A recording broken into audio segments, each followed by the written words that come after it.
Vi har valgt opgave 5, og formlen lyder f af x lig med ax i tredje.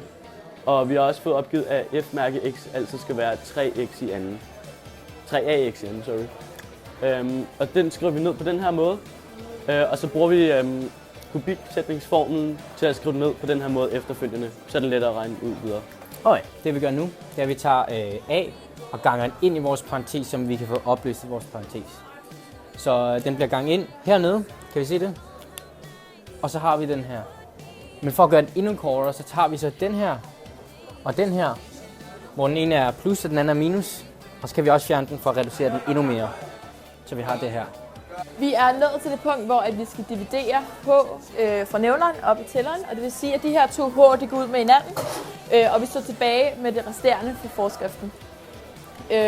Og når h nærmer sig 0, så kan hældningen være 3ax i 0, eller 3ax 0 opløftet i anden, og det vil det være, fordi at hvis h er 0, og det er opløftet i anden, så vil det sige 0, 0.